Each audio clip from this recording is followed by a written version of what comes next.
Bila hutang orang tua semasa hidupnya lebih besar dari piutang, apakah ahli waris wajib menyelesaikan hutang orang tua tersebut? Ahli waris wajib membayar hutang almarhum dari tirkah, dari harta warisan. Anak-anak tidak wajib membayarkan hutang orang tua. Saya ulang sekali lagi. Hutang almarhum dibayarkan dari warisan, sedangkan ahli waris tidak wajib membayarkan hutang. Jadi kalau datang orang menuntut, bayar hutang bapakmu, kenapa kau kasih? Tidak ada yang mewajibkan kami membayar dari harta kami, hanya wajib diambil dari harta warisan.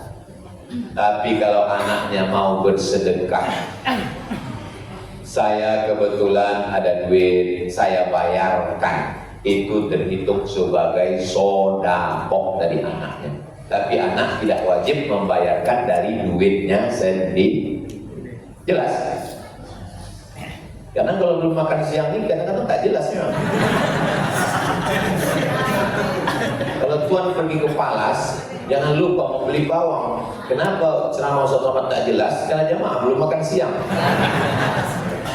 Apa jelas atau tak jelas? Apakah ahli waris apabila ahli waris meninggal dan punya anak?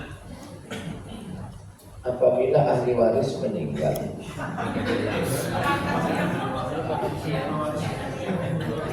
apabila penerima waris meninggal punya anak, apakah anak dari ahli waris tersebut mempunyai hak untuk mendapat warisan dari orang tuanya? Ini mesti ada beberapa contoh. Sini yang anak muda dulu. Sini deh. Sini. Berdiri di sini. Siapa namanya? Ini Pak Hilal yang selalu dicari satu Ramadan. Pak Hilal. Pak Hilal. Pak Hilal ini punya anak. Sini Pak. Ya, siapa namanya? Hah? Pak Jerry, di sini Pak Jerry. Ini Pak Hilal ayah, Pak Jerry ini anak. Pak Jerry ini punya anak. Mana yang agak lengket? Sini Bang, pakai baju kok ya merah. Siapa namanya? Afif, sini Afif.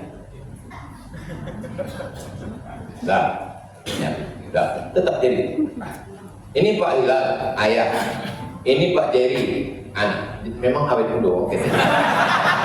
Ini Pak Hilal, ini Pak Jerry.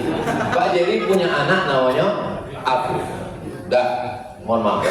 Meninggal Pak Hilal. Meninggal Pak Hilal. Otomatis ahli warisnya kan Pak Jerry. Yang jadi masalah, Pak Jerry kok meninggal lebih dulu. Pak Jerry kok meninggal lebih dulu. Jongkok Pak Jerry. Pak Jerry suang yang jongkok, tinggal duduk. Pak Jerry meninggal tahun 2010. Tahun 2020 meninggal Pak Afif.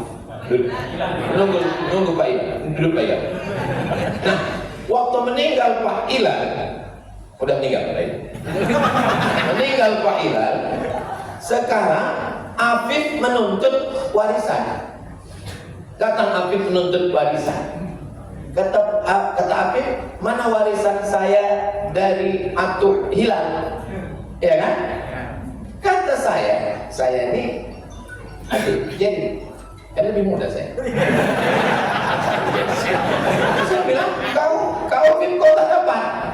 Kenapa kata Afif? Karena ayah kau lebih mati. Ayah kau lebih dulu mati. Datang kata si Afif, malang kali lah nasib aku. Udahlah ayahku mati dulu, aku tak dapat warisan. Rupanya mati ini permintaan kami. Kok aku bisa tak dapat kata Afif? Akhirnya Afif menuntut ke pengadilan agama. Maka keluarlah KHA, kompilasi hukum Islam Indonesia, yang menyatakan bahwa anak dari ahli waris yang ayahnya mati duluan bisa dapat hak tidak lebih dari pamannya. Jadi kalau saya dapat 500 juta, maka Afif bisa menuntut ke pengadilan dan dia tidak boleh lebih dari jatah saya. Sekarang saya tanya, Afif menuntut atau tidak? menuntut atau tidak? Menuntut. Nah, selesai, tutup. Boleh nggak? Enggak, dulu. Jelas? Jelas. Kalau dia menuntut, pengadilan mengeluarkan. Kalau dia tidak menuntut, diam, maka duit tak akan keluar. Sekarang saya tanya, kalau bapak yang menjadi posisi ayah bapak meninggal lebih dulu daripada atuh, bapak nuntut atau tidak? Pura-pura tak mau nuntut. Duit ini. Kasih juga saya sedikit, kan saya kasih tahu. Kenapa tak saya kasih tahu? Bolehkah harta peninggalan orang tua dipakai bersama, tidak dibagi kepada ahli waris sebagaimana ketentuan? Saya takziah menengok orang sakit, kemudian ada lilin di situ, mati lampu. Kebetulan pemadaman bergilir karena daerah Masjid Al-Jami sering mati lampu. Ada lilin, ya kan? Kemudian meninggal bapak ini. Begitu meninggal bapak ini, saya hembus lilin ini, padam. Jamaah komplain, kenapa Ustaz hembus? Kenapa Ustaz tiup? Saya jawab, tadi waktu bapak ini hidup, dialah yang punya lilin. Setelah bapak ini meninggal, siapa yang punya lilin ini? Yang punya lilin ahli waris. Ku hembus lilin ini karena aku tak mau kita pakai duit subah. Karena 10 anak bapak ini, 10-nya pemilik lilin, dan aku belum tahu apakah yang ke-10-nya izin atau tidak lilin ini nyala. Paham? Jelas? Sedetik setelah meninggal, maka harta itu bukan lagi punya almarhum, tapi sudah punya ahli waris. Jadi, kalau rumah ini kita mau jadikan rumah pertemuan, rumah besar, kita mesti tanya satu-satu. Tak bisa saya sebagai abang paling tua mengatakan, adik-adik sekalian, rumah ini kita wakafkan untuk kita bersama, kumpul anak cucu. Setuju ya? Tak bisa. Karena itu bukan hartamu. Yang bisa kau wakafkan itu hartamu. Sedangkan itu adalah harta engkau adik-beradik. Iya, kau mewakafkan karena kau kaya, duit kau banyak. Adik kau kan tak sama. Maka caranya bagaimana? Bagi dulu. Bagi. Rumah ini berapa harganya? 1 M. Adik-beradik berapa orang? 10 orang. Jatah 1 orang berapa? Ada yang laki-laki, ada yang perempuan. Bagi dulu jatah dia. Setelah bagi baru ditanya, menurut pembagian kita, kau dapat 125 juta, kau dapat 75 juta. Ini mau kita bagi atau kita wakafkan bersama supaya rumah ini tempat kita kumpul.